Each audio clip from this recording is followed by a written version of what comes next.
2절과 2절부터 5절 말씀 보겠습니다.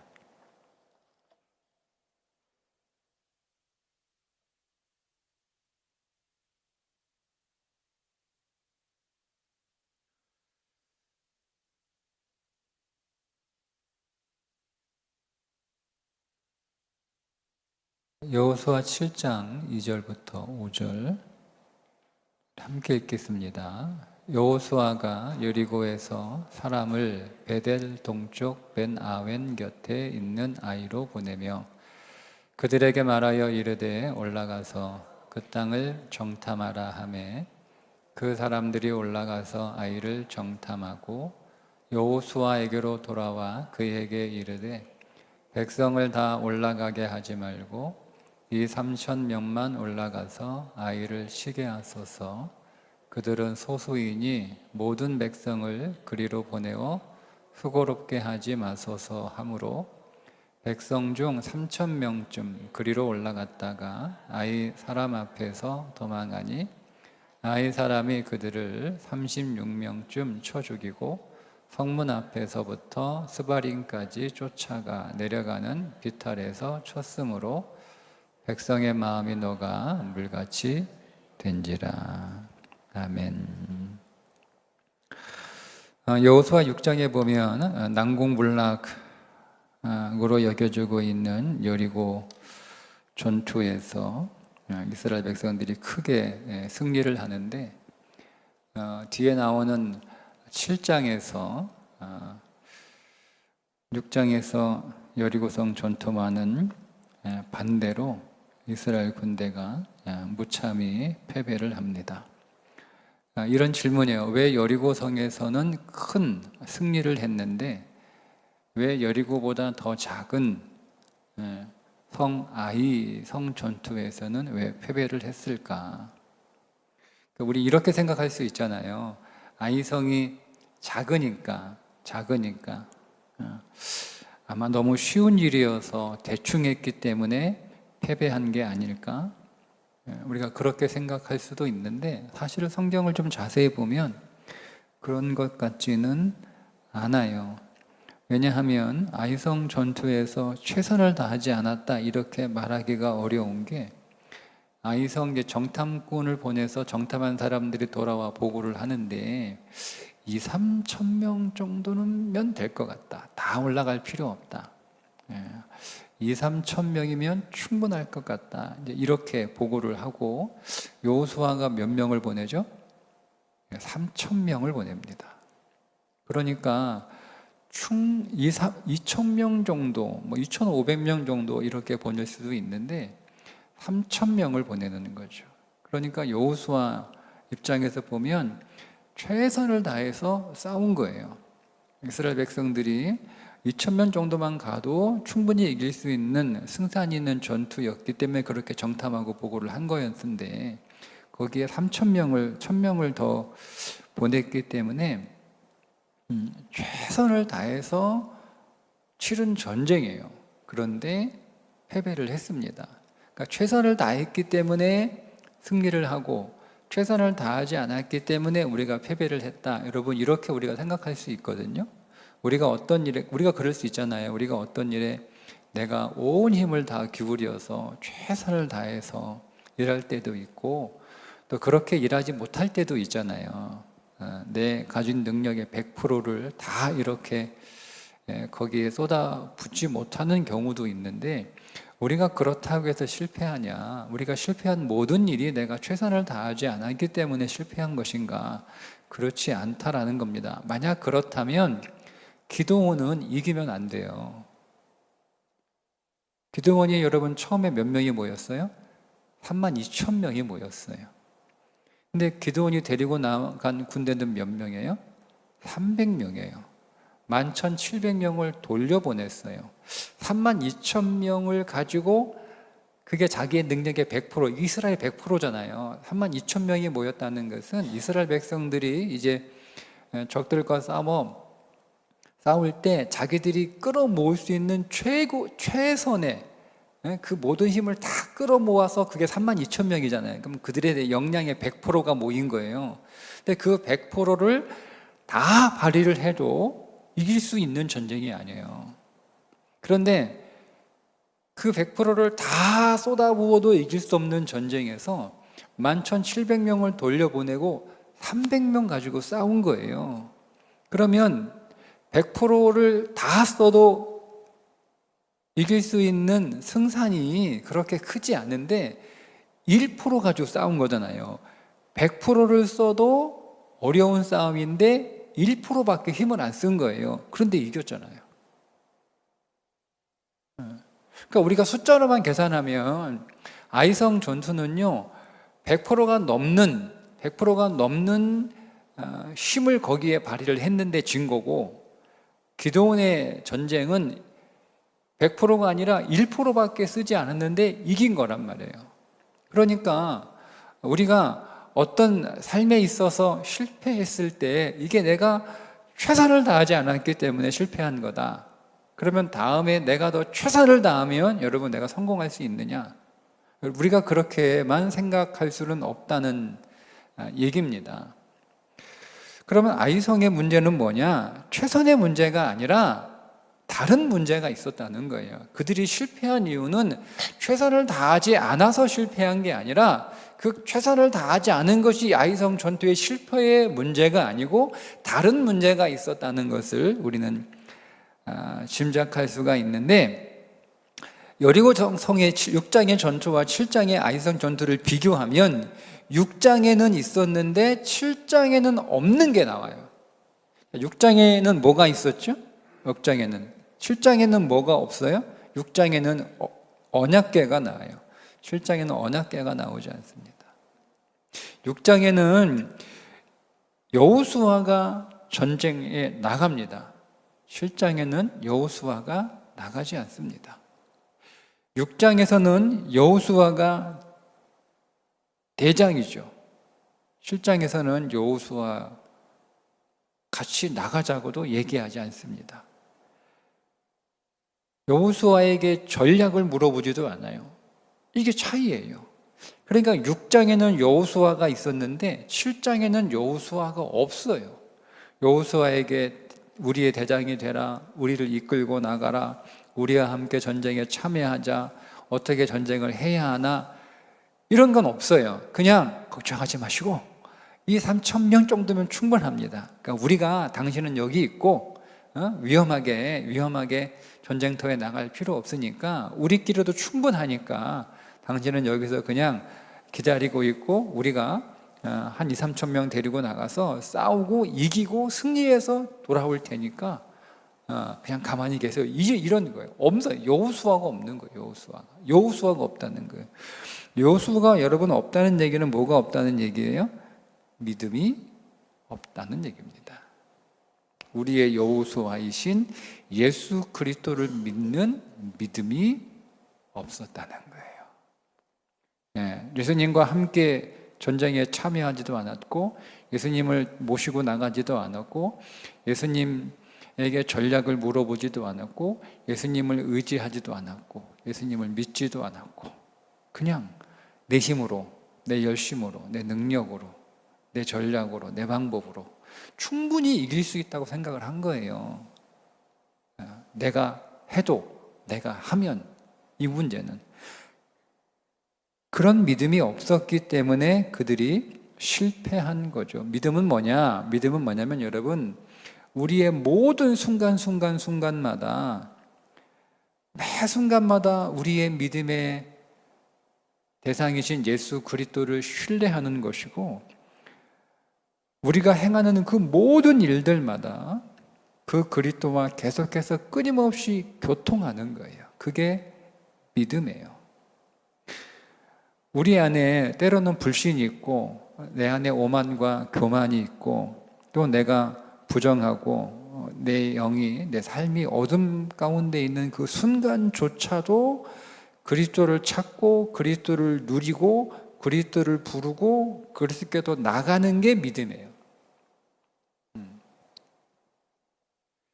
그것이 믿음인데 7장에는 그런 믿음이 없었다는 거예요. 근데 7장을 시작할 때 1절에 이렇게 시작을 합니다.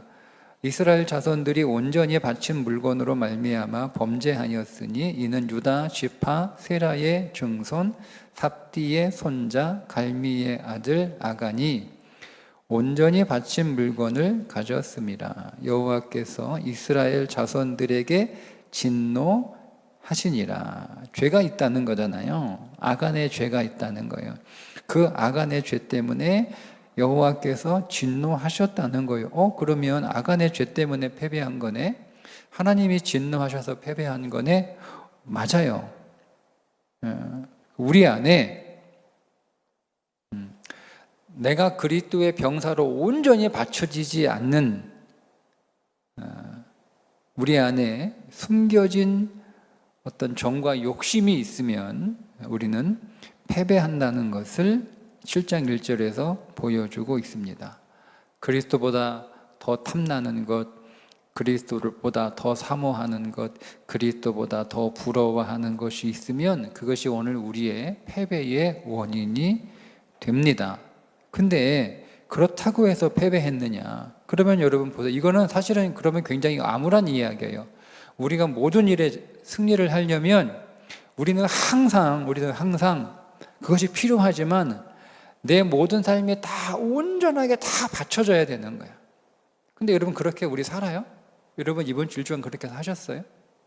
여러분들이 매일 매 순간마다 항상 더 그리스도를 좋아하고 그리스도를 더 원하고 그리스도를 사모하고 그리스도를 부러워하고 그리스도를 구하고 여러분 그렇게 여러분의 모든 것들을 다 그리스도께 드리면서 그렇게 살았습니까? 그러니까 그렇게 살지 않았잖아요. 그렇게 살기가 사실 어려워요. 그러면 오늘 우리는 그렇게 살지 못했기 때문에 그것이 하나님께 진노가 되고 우리 안에 숨겨진 정과 욕심들이 여러분 우리가 일 동안 내 안에 어떤 정과 욕심이 하나도 없이 그냥 내 모든 욕심은 내 모든 야망은 내 모든 소원은 오직 그리스도 하나님 나라 그것뿐이었나요? 그렇지 않잖아요. 만약 그것이 승리의 조건이라면 우리는 이 한 주간의 삶을 실패할 수밖에 없어요. 내 마음이 100% 그렇지 않잖아요. 내가 주님을 원하기는 하나 내가 주님을 원하는 것만큼 그보다 못한다 할지라도 주님 외에 내가 또 더 원하는 것들이 있잖아요. 내가 주님으로 만족하긴 하지만 또 내가 주님 말고 또 내게 만족이 되는 것들이 우리 안에 있잖아요. 그러면 우리는 만약 그것이 우리 안에 숨겨진 것들이 있어서 그 숨겨진 것들 때문에 우리가 패배하고 그 숨겨진 것들 때문에 하나님이 진노하셔서 오늘 우리를 패배시켰다면 그러면 그건 너무 사실 암울한 이야기예요. 근데 여러분 이 7장에는 그런 암울한 이야기만 있는 게 아니고 정말 감사한 이야기가 나오는데 그게 바로 뭐냐면 여호수아가 직접 나선다는 겁니다. 여호수아가 중보를 합니다. 우리가 읽지를 않았는데 6절과 7절에 보면 여호수아가 중보 기도합니다. 제가 한번 읽어볼게요. 자, 여호수아가 옷을 찢고 이스라엘 자손들과 함께 여호와의 궤 앞에서 땅에 엎드려 머리에 티끌을 뒤집어 쓰고 저물도록 있다가 이르되 슬프도소이다. 주 여호와여 어찌하여 이 백성을 인도하여 요단을 건너게 하시고 우리를 아모리 사람의 손에 넘겨 멸망시키려 하셨나이까. 여호수아가 하나님 앞에 애통하며 이스라엘 백성들을 위하여 중보하며 기도하고 있습니다. 이 여호수아의 기도에서 이스라엘의 승리와 구원이 시작되는 거예요. 여러분 우리 안에 있는 아간의 속성들이 있습니다. 우리 안에 아간의 행위들이 있습니다. 우리 안에 아간의 탐심이 있습니다. 그런데 여러분 그런 것들을 내가 끝낼 수 없어요. 우리는 다 아간이지 않나요? 우리 안에 나는 아간은 아니야. 나는 아간 같은 사람은 아니야. 나는 아간하고 달라. 여러분 그렇게 말할 수 있나요? 우리가 우리 자신을 들여다보면 우리 안에 아간의 속성이 있다는 것을 우리는 부인할 수 없고 우리도 아간의 행위를 하고 있고 우리 안에 아간의 탐심이 우리 안에 있는 것을 우리는 부정할 수 없어요. 근데 그걸 내가 스스로 끝내고 와야 내가 내 모든 삶의 전쟁에서 승리할 수 있다가 아닌 거예요. 첫째, 내가 끝낼 수 없어요. 그걸 어떻게 내가 끝냅니까? 내가 어떻게 끝냅니까, 여러분? 내가 무슨 수련을 해서 끝내나요? 내가 무슨 고행을 해서 끝내나요?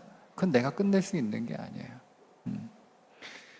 우리 안에 있는 이 아간의 본질은 주님이 십자가에서 끝내고 종결시키시고 우리를 그리스도 안에서 새로운 믿음의 백성으로 빚으셔서 새롭게 출발하게 하시게 하시는 거예요.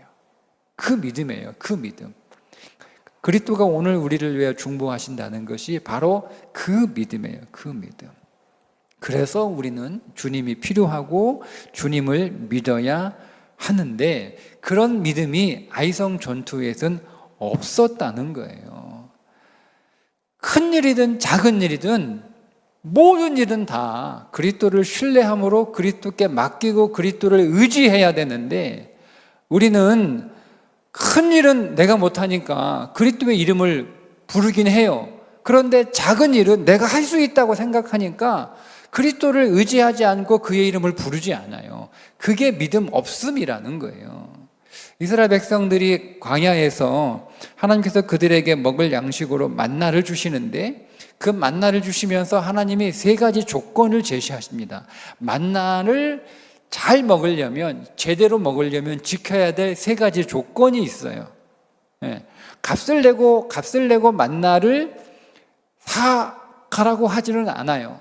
노력하고 애를 써서 수고를 해서 그러면 만나를 주신다는 게 아니고 만나를 거저 주시는데 잘 보세요.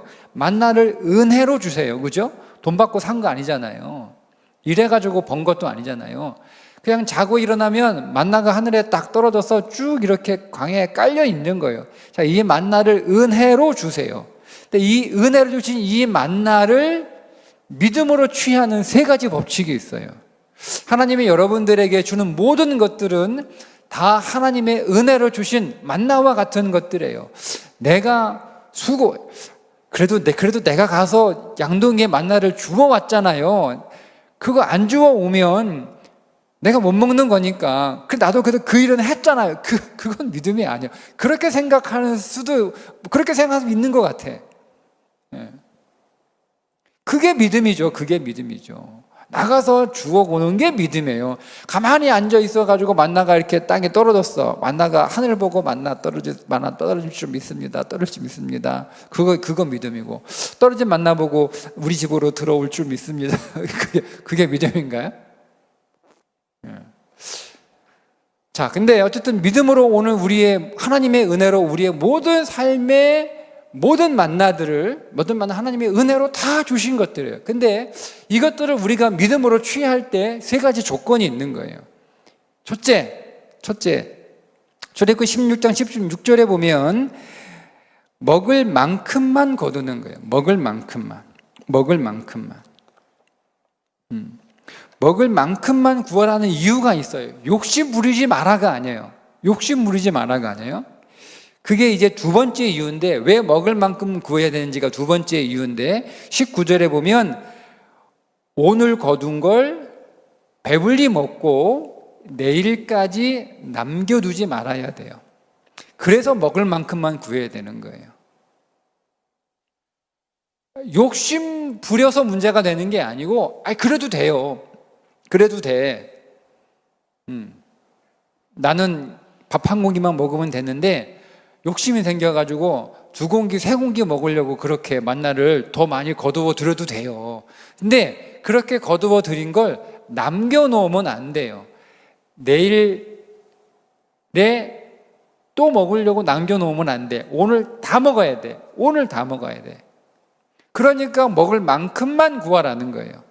오늘 다 먹어야 되기 때문에, 내일 남겨두면 안 되기 때문에. 이게 두 번째 조건이에요. 남겨두지 마라. 세 번째 조건은 안식일은 나가지 마라. 그래서 안식일 전날 2배로 거두어 오고 안식일에는 나가지 말고 어제 2배로 거두은 것 안식일에 먹으면 된다. 요 3가지 조건이에요. 자, 그래서 말씀해 보면 그들이 가서 먹을 만큼만 거두어 드렸어요. 자, 그런데 2번째, 이거를 오늘 다 먹고 남겨두지 말아야 되는데 남겨두는 일이 생겼어요. 먹을 만큼만 거두라는 명령은 잘 지켰는데 남겨두지 말라는 명령은 지키지 않은 사람들이 나와요. 그럼 여러분, 이 사람들이 남겼어요. 여러분, 남긴 게 왜 문제가 되나요? 자, 생각해 보세요. 분명히 성경에 보면 먹을 만큼만 거두었다라고 16장 18절에 나와요. 출애굽기. 먹을 만큼만 분명히 거두었어요. 그러면 남았어요. 먹을 만큼만 거두어 드렸는데 남았단 말이에요. 그럼 이 남은 건 왜 남았습니까? 욕심을 부려 더 많이 가져온 게 아니죠. 분명히 먹을 만큼만 가져왔다고 말씀하고 있으니까. 그죠? 욕심을 부려서 남긴 게 아니에요. 먹을 만큼만 가져왔다고 하니까. 왜 남았어요? 내가 옆집에 있는 거 훔쳐와서 남은 것도 아니에요. 왜 남았어요? 어제 가져온 거 다 먹지 않고 아껴 먹어서 남은 거예요. 그죠? 그러면 내가 욕심을 부려가지고 더 많이 가져온 것도 아니고, 내가 옆집에 사람 거 저녁에 몰래 가서 빼앗아 온 것도 아니고, 내가 어제 먹을 만큼 가져온 내 분량에서 내가 덜 먹고 남겨놓은 거예요. 그런데 왜 문제가 됩니까? 잘못한 건가요? 잘못한 건가요? 그게 근데 왜 문제가 됐죠? 그게 왜 하나님 앞에 죄였습니까? 아니, 내가 어제 먹을 만큼 내 분량만큼 욕심 안 부리고 가져와서 내가 어제 더 먹고 싶었지만 좀 덜 먹고 오늘 남겨놓은 건데, 하나님 이게 뭐가 문제예요? 이게 왜 죄가 됩니까? 내가 무슨 잘못했습니까? 내가 욕심을 부렸습니까? 아니면 내가 누구 걸 훔쳐오기라 했습니까? 내가 누구 걸 빼앗아 왔습니까? 하나님 뭐가 문제예요? 뭐가 문제예요, 여러분? 근데 이게 심각한 문제예요. 왜 문제죠? 이게 왜 죄가 됩니까? 하나님을 믿은 게 아니라 만나를 믿었기 때문에 그렇습니다. 그래서 죄가 됩니다. 만나를 믿은 거예요. 만나를. 하나님을 믿어야 돼요. 이 3가지 법칙은요, 정확하게 하나예요. 하나님을 신뢰하라는 거예요. 나를 믿으라는 거예요. 오늘 줬으면 내일도 줄 거니까 나를 믿으라는 거예요. 안식일은 안 줄 거니까 그 전날 안식일까지 가지고 오라는 거예요. 그러니까 나를 믿으라는 거예요. 그러니까 이 사람들이 뭘 실패했냐면 욕심을 부린 거에 실패한 게 아니에요. 하나님을 신뢰하는 그 하나님을 믿는 믿음에 실패한 거예요. 뭘 신뢰한 거예요? 만나를 신뢰한 거예요. 만나를. 여러분, 그러니까 하나님을 의지하느냐 의지하지 않느냐가 문제의 본질인 거예요. 하나님께서 다윗을 어디에서 불렀는지 성경은 아주 정확하게 우리들에게 말씀하고 있는데, 시편 78편 70절에 또 그의 종 다윗을 택하시되 양의 우리에서 취하시며 전양을 지키는 중에서 그들을 이끌어내사 그의 백성인 야곱 그의 소유인 이스라엘을 기르게 하셨더니. 하나님이 어디에서 다윗을 택하셨냐면 양의 우리에서 다윗을 택하셨대요. 우리 같으면 골리앗과 싸울 때 다윗을 택하지 않나요? 아니면 다윗이 양을 들판에서 키울 때 그 다윗이 그 양을 얼마나 잘 지키는지, 얼마나 책임이 있는지, 곰이나 사자가 오면 어떻게 그 양을 지키기 위해 얼마나 노력하는지 그거 보고 여러분 택하지 않나요? 근데 하나님은 다윗을 골리앗과의 전투에서 야, 저거 쓸만한데? 라고 택하셨다고 말씀하지 않아요. 다윗이 양을 실 때 분명히 곰과 사자를 만났다고 얘기하잖아요. 그 곰과 사자를 만나서 어떻게 하는지를 보고 그놈 거 쓸만한데? 용기도 있고 책임감도 있고 성실하기도 하고 거기에서 발탁할 만도 한데 그게 아니고 우리에 있는 양을 돌보는 걸 보고 하나님이 다윗을 택하셨다는 거예요. 근데 그 우리에 있는 양이 어떤 양이냐면 다음 절에 보면 전양을 지키는 중에서 전양. 제가 늘 말씀드리잖아요. 전양은 젖을 먹이는 약이니까 이 전양은 누가 키워요? 다윗이 키우는 게 아니고 어미 양이 키우는 거예요. 다윗이 할 게 하나도 없어요. 거기다 보면 분유가 있어요. 무슨 우유가 있어요. 그냥 어미 물려놓으면 되는 거지. 쥐가 알아서 이제 찾아가서 어미젖 찾아가지고 물고 어미젖 먹고 크는 거잖아요. 그런데 그 우리에 있는 양을 돌보는 그 다윗의 믿음을 보고 다윗을 택하셨다는 거예요. 자, 이 말은 무슨 말인가 제가 좀 더 묵상을 해보니까 다윗은요, 우리에 있는 전양을 키우는 일이나 들판에서 사자와 곰과 싸우며 양을 지키는 일이나 골리앗 앞에서 그 골리앗과 싸우는 일이나 다윗에게는 다 똑같은 일이었다는 거예요. 다 똑같은 일. 어떤 일? 다 하나님께 맡기고 하나님을 의지하고 하나님을 믿는 믿음의 일이었다는 거예요. 골리앗과 싸우는 일은 엄청나게 믿음이 필요한 일이기 때문에 그 문제는 막 엄청나게 기도하고 곰과 사자와 싸우고 거기에서 양을 지키고 곰과 사자가 양을 잡아가면 쫓아가서 그 입을 벌려 그 물어뜯은 죽은 양이라도 가져오는 그 문제는 그래도 골리앗과 싸우는 과는 조금 적은 문제니까 기도를 좀 덜 하고 우리에 있는 전양은 내가 뭐 할 거 아무것도 없고 다 양이다 어미 양이다 키우니까 그거는 뭐 기도할 일도 아닌 믿음도 필요 없는 그런 문제로 보지 않았다는 거죠. 다윗에게는 이 문제가 우리의 보기에는 겉으로 보기에는 다 다른 일이잖아요. 일의 규모가 다 다르잖아요. 어떻게 여러분 우리에 있는 전양을 키우는 문제하고 들에서 양을 키우는 문제하고 골리앗과 싸우는 문제하고 어떻게 여러분 이게 똑같은 일입니까? 분명히 일의 규모가 달라요. 일의 능력이 다르고 일의 수준이 다르잖아요. 근데 다윗에게는 그게 다 똑같이 어떤 일이라는 거예요? 다 하나님을 의지해야만 할 수 있는 일이라고 보았다는 거예요. 그게 다윗의 믿음이었죠. 그게 다윗의 믿음. 근데 우리는 그렇게 보지 않잖아요. 골리앗 문제는 정말 어마어마한 문제니까 그 문제 앞에서 우리가 막 벌벌 떨면서 잠도 못 자면서 막 끊임없이 하나님 앞에 기도하고 그보다 작은 일은 작게 기도하고 완전히 내가 할 수 있는 식은 죽 먹기 같은 일들은 뭐 이런 것까지 뭐 기도하나 기도 안 해도 되고 우린 그런단 말이에요. 여러분 우리 그리스도인들에게 있어서 심각하게 기도해야 할 큰 문제가 따로 있고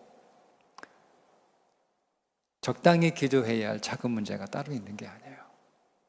우리에게는 모든 문제가 모든 일이 사실은 다 기도해야 되는 다 심각하게 기도해야 되는 일이라는 거죠.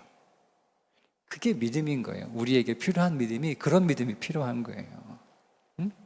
우리가 여러분 열심히 기도하는 믿음도 필요하고 우리가 하나님 앞에 정말 마음을 다해서 온 힘을 다해서 온 힘을 쏟아서 기도하는 것도 필요하지만 우리에게 제일 먼저 필요한 게 뭐냐면 이 믿음이에요. 모든 일이 다 하나님께 기도해야 될 문제라는 믿음이에요. 내가 할 수 있는 건 아무것도 없다는 믿음이죠. 그래서 내 인생의 모든 것들은 다 하나도 예외 없이 다 하나님 앞에 기도하고 그분께 의지하고 그분을 신뢰하고 그분을 붙들고 그분을 바라보고 모든 일이 다 예수님이 필요한 일이에요. 모든 일이. 이거는 내가 할 수 있는 일이니까 우리가 애들 엄마가 좀 도와줄까 그러면 에이 엄마 필요 없어 이거 내가 하면 돼. 그런 일은 우리에게 없다는 거예요. 믿음은요 우리의 믿음의 연륜이 깊어질수록 우리는 믿음에 있어서 성인이 되는 게 아니에요. 영적으로 성인이 되는 건 믿음에 있어서 점점 우리는 아기가 되어가는 거예요. 이게 믿음의 법칙이에요. 영적 그리스도의 장성한 분량에 이르도록 우리가 그렇게 성장한다는 영적 성숙을 우리가 여러분 잘못 이해하면 내가 내 인생의 문제를 스스로 알아서 하는 그런 사람으로 오늘 우리가 여러분 성장하는 걸 그렇게 우리가 오해할 수 있는데요. 믿음의 성장, 믿음의 성인은 영적 성인은 믿음의 문제에 있어서 갓난아기가 되는 거예요. 의지하고 주님을 붙들고. 그러니까 우리는 점점 갈수록 처음에 예수 믿을 때는 막 계속 예수님 찾고 예수 이름 부르고 예수님 의지하고 모든 거 다 이렇게 기도하고. 그래서 오늘 우리의 신앙의 연륜이 쌓이고 근데 믿음이 깊어지고 우리의 영이 성장하면 이제는 뭐 그전처럼 그렇게 덜 기도하고 덜 부르고 덜 의지하고 그게 믿음이 아니에요. 믿음은 깊어질수록 우리는 믿음 안에서 더 어린아이가 되어 더 주님을 의지하고 더 주님을 부르고 더 주님을 신뢰하고 더 주님을 찾는 그런 믿음이 우리에게 먼저 필요한 거예요.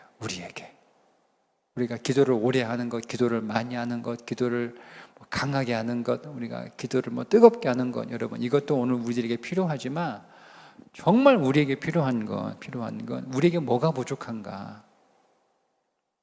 모든 문제가 다 하나같이 같은 마음으로 다 주님께 기도해야 되는 하나님을 의지해야 되는 문제라고 하는 그 믿음이 우리에게 필요하고 그러니까 모든 게 다 예수님이 필요한 거예요. 모든 일이 내가 모든 일이 다 예수님이 필요한 거예요. 갈수록 느끼는 건데요. 예수님이 필요 없는 문제가 하나도 없어요. 그러니까 예수님이 항상 내 인생에서 필요하고 내가 항상 예수 그리스도를 찾고 내가 모든 순간마다 예수 그리스도를 구했어야 되는데 그러지 못했던 삶들이 후회스러운 거죠. 그래도 뭐 절망할 건 없어요. 우리는 영원 안에 있으니까. 그때 하나님 그 문제가 예수님이 내게 필요한 문제였고 내가 예수님을 찾아야 되는 문제였는데 제가 어리석어서 믿음이 연약해서 그때 하나님 내가 주께 구하지 않고 믿음으로 살지 않았던 것 하나님 회개합니다. 그렇게 우리가 영원 안에서 그 문제를 회개하면 돼요. 지나갔으니까 이제는 돌이킬 수 없으니까 그냥 후회하는 게 아니고 영원 안에서 그 문제가 믿음으로 살았어야 할 문제인데 그렇게 살지 못한 것 후회하고 그러니까 지금 그때는 믿음으로 내가 살았다 되는 걸 다시 한번 믿음으로 확인하고 지금 그 일을 믿음으로 살면 돼요. 그냥 그때 믿음으로 그렇게 했어야 되는데 믿음으로 못했어. 믿음으로 해야 되는데 그렇게만 하고 지금 믿음으로 살지 않으면 그건 그냥 후회하고 있는 거예요. 후회는 우리 인생 안에 여러분 어떤 도움도 되지 않아요. 믿음은 후회하는 게 아니에요. 믿음은 후회하고 반성해서 어떻게 하라고요. 그때 내가 믿음으로 할 걸 하나님 앞에 회개하고 그러면 지금 믿음으로 살면 되는 거예요. 지금 그때 내가 믿음으로 구했어야 되는데 그때 내가 믿음으로 의지했어야 되는데 그러면 지금 못한 거 지금 하면 되는 거예요. 지금 내게 주어진 현재 모든 삶에 더 믿음을 적용해서 하나님 이것도 예수님 필요하고 이 문제도 예수님 필요하고 이 일도 예수님 필요하고 여기에서도 예수님 필요하고 예수님을 찾으면 돼요. 그 믿음이 우리에게 필요해야 되는 거예요. 오늘 정말 여러분이 우리가 그 믿음을 위해서 함께 기도했으면 좋겠습니다. 우리의 모든 일이 다 믿음의 문제다. 믿음의 문제다. 내가 실패했던 건 내 능력의 문제도 아니고 내 실력의 문제도 아니고 내가 실패했던 건 어떤 환경이나 어떤 상황의 문제도 아니고 사실은 본질은 믿음의 문제다. 믿음. 내게 더 필요한 건 믿음이 더 필요한 거예요. 믿음이 더 주님을 더 의지하는 믿음, 주님을 더 부르는 믿음, 주님을 더 원하는 믿음, 주님을 더 찾는 믿음, 그분에게 더 맡기는 믿음, 그분을 더 신뢰하는 믿음, 그 믿음이 오늘 우리에게 더 필요한 줄로 믿고 그게 깨달아지면 오늘 우리가 하나님 앞에 기도할 때 그 믿음을 위해서 더 기도하는 오늘 저와 여러분 될 수 있기를 주님의 이름으로 축복합니다. 찬양하고 기도하겠습니다.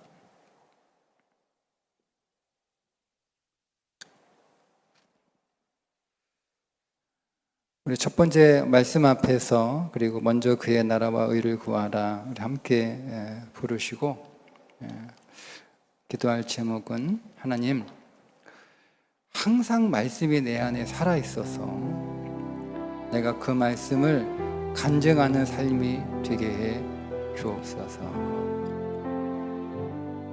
말씀이 살아있는 게 내 안에서 보여야 되잖아요. 그죠? 여러분 제가 설교 막 이렇게 하는데 여러분이 제 안에서 제가 했던 설교가 살아있다는 것을 보지 못하면 저는 그냥 설교한 걸로 끝나는 거예요. 아무것도 아니에요. 그죠? 근데 그 말씀이 내 안에 살아있다는 것을 적어도 내 자신은 다른 사람은 모를 수 있지만 적어도 나는 확인할 수 있어야 되는 거예요. 이 말씀이 내 안에서 살아있구나. 내가 이 말씀에 사로잡혀 있구나. 이 말씀이 나를 붙들고 있구나. 이 말씀이 나를 이끌어가고 있구나. 내가 이 말씀에 매여 지금 가고 있구나. 그것이 적어도 나 자신은 그걸 확인할 수 있어야 돼요. 그게 살아있는 신앙이에요. 살아있는 신앙이에요. 우리가 말씀은 많이 알아요.